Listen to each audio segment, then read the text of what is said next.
Hello বন্ধুরা, শুভ সন্ধ্যা। Welcome to another blog of আমার রান্নাঘর। আজকে একটা চাইনিজ ডিশ বানাচ্ছি, যেটা হলো গ্রেভি নুডলস। তো কিছু কিছু কাজ আমি করে নিয়েছি, যেরকম এই নুডলসটা বয়েল করে আমি ফ্রাই করে নিচ্ছি। নুডলসটা নর্মাল যেরকম আমরা বয়েল করি আর কি, গরম জল করে কিছুক্ষণ ভিজিয়ে রাখলে নুডলস গলে যায়। তো ওরকম করে নিয়ে ওপর দিয়ে একটু সাদা তেল ছড়িয়ে দিয়েছিলাম, যাতে এগুলো আটকে না যায়, নুডলসগুলো একে অপরের সাথে আটকে না যায়।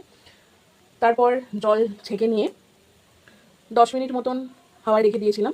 একটু ড্রাই হয়ে যাওয়ার পরে আমি কড়াইতে সাদা তেল দিয়েছি, দিয়ে তেলটা মিডিয়াম গরম হওয়ার পরেই নুডলসটা ঢেলে দিয়েছি, দিয়ে ভালো করে ফ্রাই করে নিচ্ছি। আর এখানে দিয়েছি নুন, অল্প একটু পার্সলে পাতা ডাস্ট, যেটা আমি কিনে রাখি, আর চিনি, 1 চামচ মতন চিনি। নুন আর চিনিটা নুডলসে মিশিয়ে, নুডলসে যেহেতু আর কোনো ফ্লেভার অ্যাড হবে না, কোনো সস বা কিছু অ্যাড হবে না, গ্রেভি নুডলসটা একদম সাদাই থাকে, তাই জন্য কোনো রকম সস বা কিচ্ছু দিইনি, জাস্ট এই কয়েকটা জিনিস দিয়েই নুডলসটা ফ্রাই করে নিচ্ছি। নুন আর চিনিটা হালকা ক্যারামেলাইজড হয়ে চিনিটা নুডলসে মিশবে, তাতে এর স্বাদটা একটু এনহ্যান্স হবে, একদম সাদা সাদা খেতে লাগবে না। আর এখানে আমি কেটে রেখেছি কিছু ইনগ্রিডিয়েন্টস। দেখো, সবজি কেটে রেখেছি। সবজির মধ্যে আমি দিয়েছি ডুমো ডুমো করে কাটা পেঁয়াজ, বাঁধাকপি, বেবি কর্ন, ক্যাপসিকাম, আর এখানে কেটে রেখেছি স্প্রিং অনিয়ন, পেঁয়াজ পাতা যেটা, আর আচ্ছা গাজরও দিয়েছি, গাজর রয়েছে। আর স্প্রিং অনিয়নের যে গোড়ার কাজটা থাকে, যেখানে অল্প একটু ওই ছোটো মতন পেঁয়াজ থাকে, ওটাও আমি কুচি করে এর মধ্যে মিশিয়ে দিয়েছি। আর এখানে আদা আর রসুন আমি থেতো করে রেখেছি, মানে একদম পেস্ট করিনি, থেতো করে রেখেছি যাতে একটু মুখে পড়ে। আর এইটা একটু বলে দিই, এটা হচ্ছে মেন টেস্ট এনহ্যান্সার। এটা অ্যারোমেটিক পাউডার বা অ্যারোমাইট পাউডার, তোমরা যে যাই বলো, ওটা 2 টিস্পুন রয়েছে। তার সাথে রয়েছে গোলমরিচের গুঁড়ো, সেটাকে আমি হালকা জল দিয়ে গুলে রেখে দিয়েছি। এটাতে স্বাদটা একদম রেস্টুরেন্টের মতন আসে, আজিনোমোটো ফটো কিচ্ছু দিতে হয় না, এটাতেই টেস্টটা চলে আসে, টেস্ট স্মেল যেটা রেস্টুরেন্টে আমরা পাই আর কি। তো অ্যারোমেটিক পাউডার বা অ্যারোমেট পাউডার যারা অনলাইনে পাবে না, অনলাইনে ইজিলি অ্যাভেলেবেল, যে কোনো অনলাইন ডেলিভারি অ্যাপে তোমরা অর্ডার করতে পারো। যদি না পাও এনি চান্স, তো তোমরা যে ইনস্ট্যান্ট স্যুপ হয়, যে 10 টাকার প্যাকেট যেটা ছোটো হয় না, ওই 1 প্যাকেট কিনে গুলে নিলেও ওটারও প্রায় একই রকম স্বাদ হয়। আর এখানে দেখো আমি চিকেনের স্টক নিয়েছি।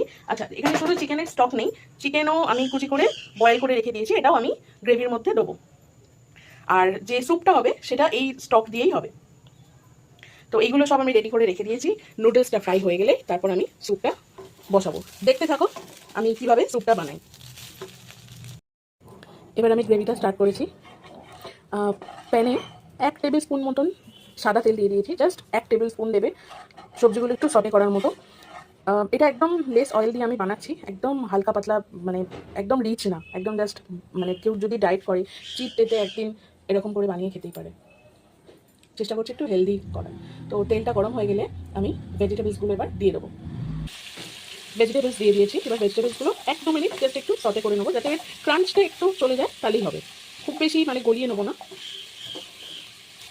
আমি এখানে অনেকটা পরিমাণে ভেজিটেবলস নিয়েছি, রেস্টুরেন্টে কিন্তু এত পরিমাণ ভেজিটেবলস দেয় না, যেহেতু বাড়িতে বানাচ্ছি একটু বেশি করে ভেজিটেবলস দিয়েছি, ভালো লাগে বেশ খেতে। তো কেউ যদি অথেন্টিক রেস্টুরেন্টের মতন একদম করতে চাও, তাহলে ভেজিটেবলসের কোয়ান্টিটি একটু কম করে দিতে পারো। তবে একটুখানি সটে হয়ে গেলে ভেজিটেবলসগুলো একটু মানে কম হয়ে যাবে। বাঁধাকপিটাও একদম জল ছেড়ে দিয়ে একটুখানি চুপসে যাবে। একটু বেশি ভেজিটেবলস দিয়েছি, ভালো লাগে খেতে। এবার এটাকে আমি 1-2 মিনিট একটু সটে করে নেবো, আর হাই ফ্লেমে করবো। চাইনিজ রান্না মেনলি হাই ফ্লেমেই হয়। এবার আমি স্টক সমেত চিকেনটা এতে ঢেলে দেবো।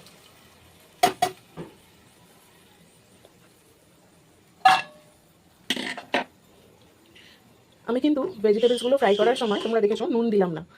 অনেকে ভাবতে পারে নুন কেন দিল না, ভেজিটেবলস একটু সটে করার সময় নুন দেয়। আমি নুন এই কারণে দিইনি, যে এই যে চিকেনটা যখন আমি বয়েল করেছিলাম তখন এই জলের মধ্যে আমি নুন দিয়েছিলাম। এই স্টকটা দিয়েই যেহেতু আমি গ্রেভিটা বানাবো, সেই জন্য আমি আর আলাদা করে নুন দিইনি। প্লাস যে অ্যারোমেট মিক্সটা করে রেখেছি না, যেটা দেখালাম, ওটাতে আমি একটু ভিনিগার দিয়েছি, আর ওটাতেও একটুখানি নুন থাকে, সেই জন্য আমি আর আলাদা করে নুন দিইনি।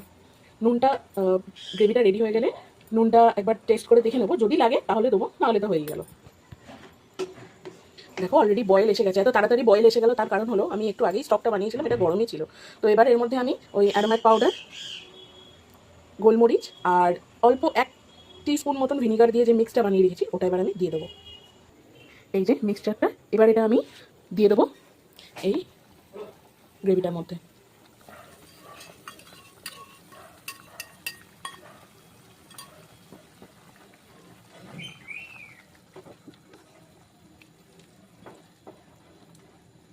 আচ্ছা, অ্যারারুটটা আমি এখনই গুলে দিচ্ছি না, তার কারণ হচ্ছে এই যে অ্যারোমেটিক মিক্সটা আছে না, এটা একটুখানি ঠিক করবে গ্রেভিটাকে। তো আমি দেখে নিই কতটা থিকনেস আসে, যদি প্রয়োজন মনে হয় আর একটু ঠিক করার গ্রেভিটাকে, তাহলে আমি পরে গুলে দেবো অ্যারারুট।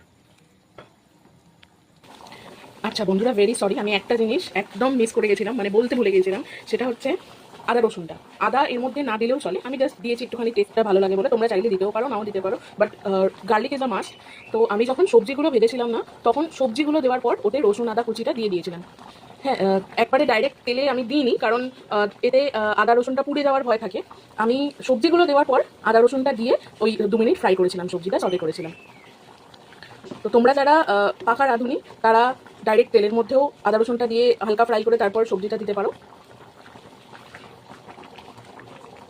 গ্রেভিটাকে আমি হাই ফ্লেমে 2-3 মিনিট ফোটাবো।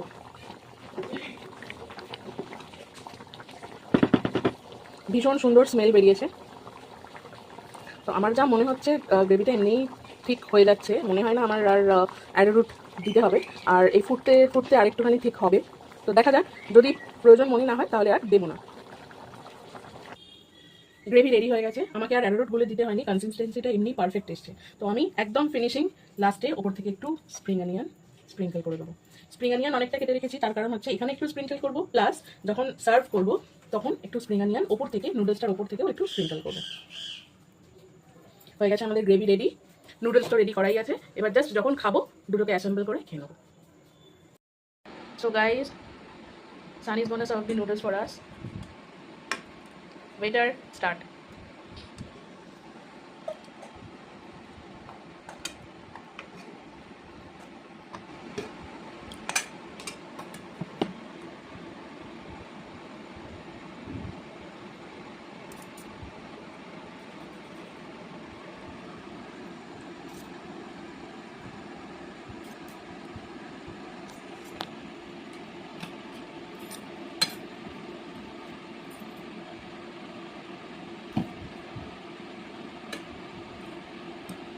আমার ডিনার রেডি, খাও।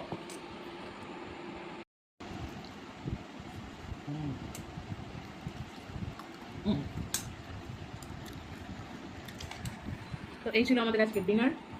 ভিডিওটা ভালো লেগে থাকলে লাইক করো। তোমরা কীভাবে গ্রেভি নুডলস বানাও, গ্রেভি নুডলস তোমরা বাড়িতে বানিয়ে খাও নাকি, আমাকে কমেন্টে জানিও।